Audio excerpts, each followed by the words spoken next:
নমস্কার বন্ধুরা, কেমন আছেন সবাই? আশা করি ভালো আছেন। আমাদের এস ফ্যামিলি কিচেনের তরফ থেকে আপনাদেরকে স্বাগত। আজকে আমি বানিয়েছি উত্তর কলকাতার বিখ্যাত গোলবাড়ি স্টাইলের মটন কষা। চলুন যাই কিভাবে বানিয়েছি আপনাদেরকে দেখাই।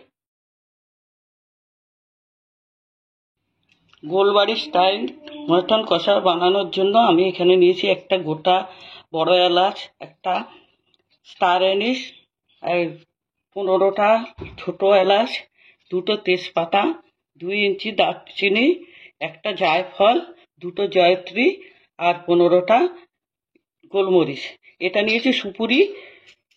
সুপুরিটা পরে কাজে লাগবে, মশলার সাথে না, অন্য কাজে লাগবে। এবার মশলাগুলোকে ভেজে নিচ্ছি। শুকনো মশলাটা তৈরি হয়ে গেছে। এবার একটা মশলা বানাবো। এখানে নিয়েছি 10টা কাঁচা লঙ্কা, 1.5 ইঞ্চি আদা, একটা গোটা রসুন, একটা পেঁয়াজ, আর এখানে 2 টুকরো নিয়েছি পেঁপেটাকে কুচিয়ে নেব। এখানে 1.5 ইঞ্চি আদা দিয়েছি। আদা আমার 1 কেজি মাংস করব। এটা বেশি আদা দিলে ঝাল বেশি হয়ে যায়, ঝাঁঝ মতো হয়ে যায় মাংসতে, আদা বেশি দিতে নেই। পেঁপেটার জন্য মাংসটা সিদ্ধ হবে ভালো। পেঁপের পেস্ট করে নেব।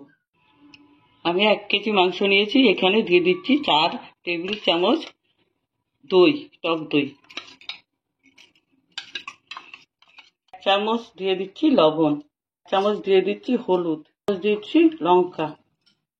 পেঁপে, আদা, পেঁয়াজ, রসুন, কাঁচা লঙ্কার পেস্টটা এর সাথে মিশিয়ে দিচ্ছি।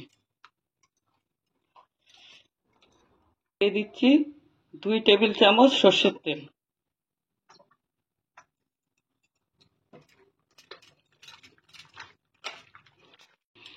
আপনারা এটা ভালো করে দেখবেন, না হলে কিছু কিছু জিনিস টিপস থাকবে যেটা আপনারা বুঝতে পারবেন না ভালো করে না দেখলে।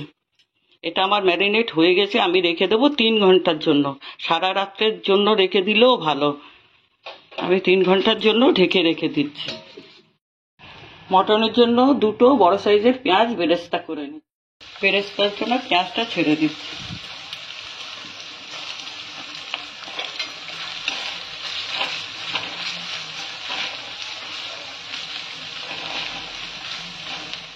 আমার বেরেস্তাটা ভাজা হয়ে গেছে, তুলে নিচ্ছি।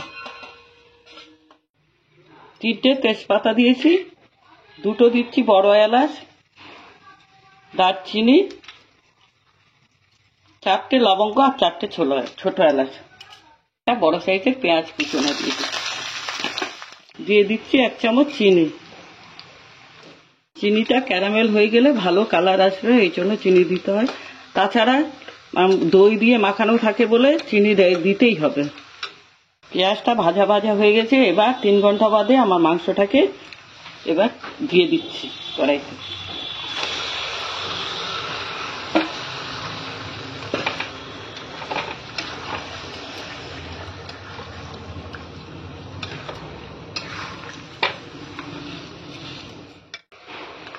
বন্ধুরা, এই মটন কষার মধ্যে একটু ফ্যাটযুক্ত মাংস হলেই ভালো হয়।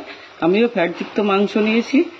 আর এই দেখুন, এই যে 2টো সুপারি দেখিয়েছিলাম, এই সুপারিটা এখন দিয়ে দিচ্ছি। এটাতে সিদ্ধ ভালো হয় মাংস।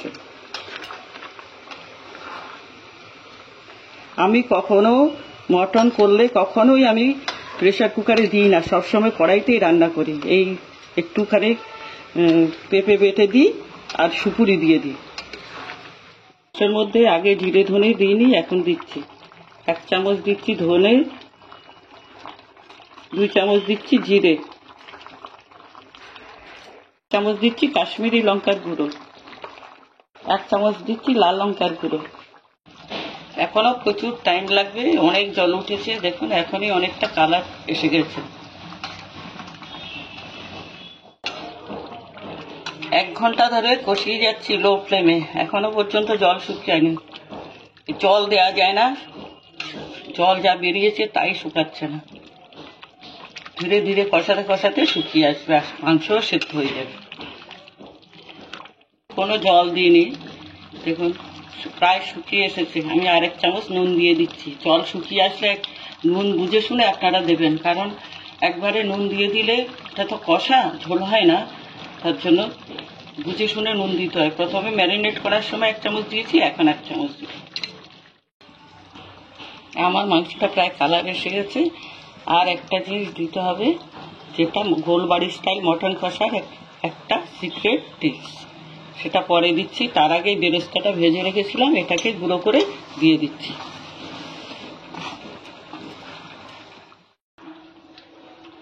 আমার মাংসটা সিদ্ধ হয়ে গেছে প্রায়, আর একটু বাকি আছে। এই দেখুন, চায়ের লিকার দিয়ে দিচ্ছি। এবার গোলবাড়ি স্টাইল মটন কষা কালচে কালচে হয়।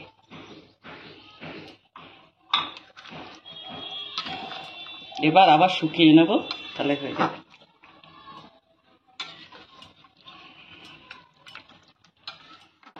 এই যে মশলাটা বানিয়ে রেখেছিলাম, সেই মশলাটা এবার দিয়ে দিচ্ছি 1 চামচ।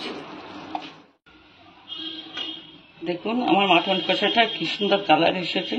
একটু কালচে কালচে কালারই হয় গোলবাড়ির মটন। আর এইটা আমার 1 ঘন্টা 20 মিনিট লেগেছে। আপনারা ভাবছেন তো যে এত সময় লাগিয়ে কে মাংস রান্না করবে।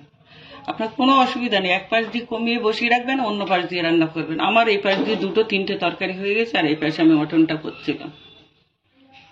বন্ধুরা, আমাদের ভিডিও যদি ভালো লাগে আমাদের চ্যানেলটাকে সাবস্ক্রাইব করে আমাদের পাশে থাকবেন, আর বেল বাটনটা প্রেস করে নেবেন।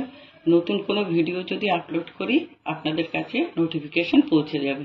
ধন্যবাদ।